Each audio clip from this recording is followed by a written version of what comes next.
It's been some time since I brought a question like this. In this video tip, I am going to solve one of a stoichiometry question. Okay, all right, about solution, making a solution. So I have a common sort. So I'm going to put, you have 1 teaspoon of a common salt. Okay. And I'm going to dilute it with a certain amount of water. Okay. I don't have a graduated jar, but you can see the level of the water. Okay. All right. So this is, all right. So this one, and then you stir it. So you always want to stir it so you dissolve them completely. Okay. So this is the concentration, the sodium chloride concentration, or common salt concentration. Okay, so now you want to know. So let's say now this is not measured, but let's say the one I did is 0.5 molar. So you want to know how much water, how much volume of water that we need to add. Okay, that we need to add to, let's say this one, because it's not graduated, that's why I cannot, but if let's say it's 50 milliliters of water, 50 milliliters, that's the total volume of the concentration. Okay, so, and it's 0.5 molar. So you want to know how much water that we need to put on this in order to make it 0.05 molar. Okay, this is easy. So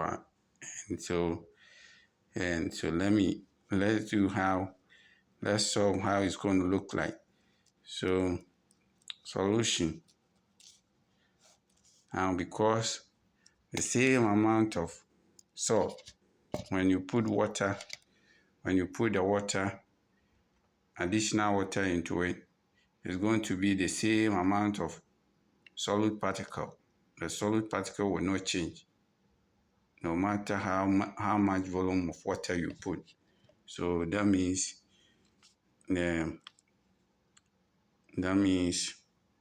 concentration 1 times volume 1, okay, will be equal to concentration 2 times volume 2. Okay, that means, which is the same as the number of moles, or amount of substance is the same.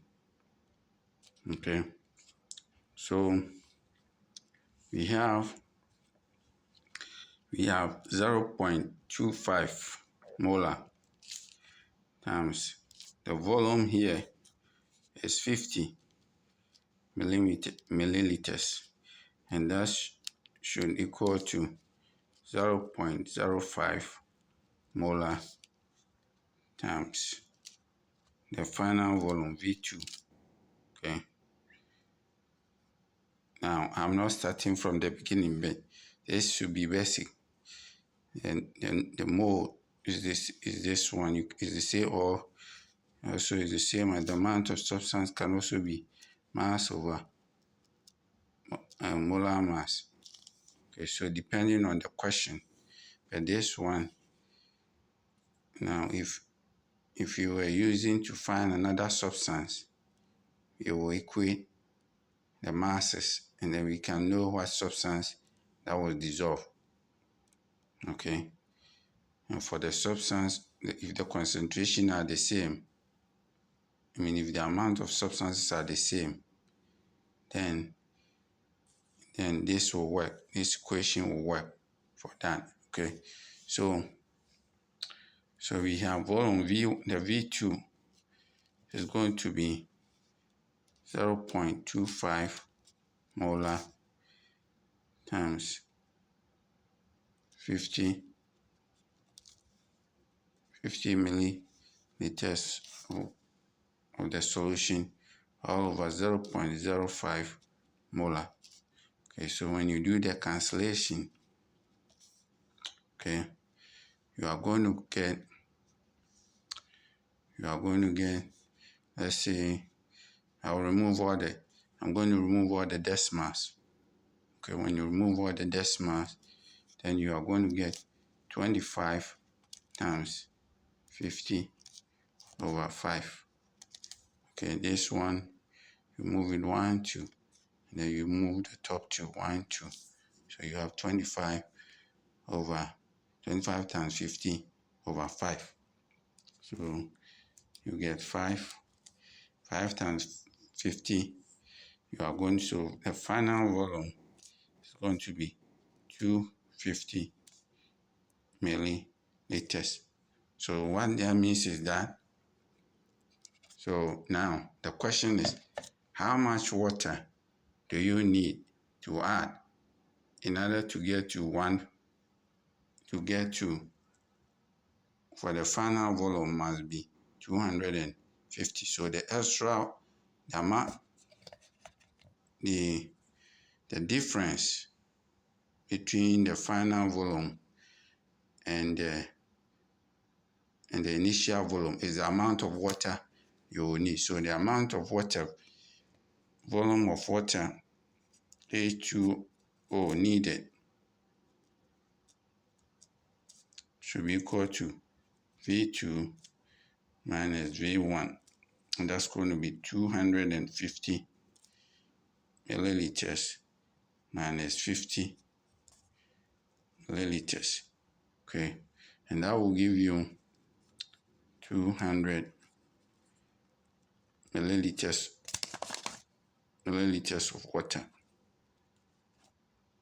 Okay, so the amount of water, so the question, how much volume of water is needed to dilute 50 milliliters of sodium chloride of 0.5 milliliters to 0.5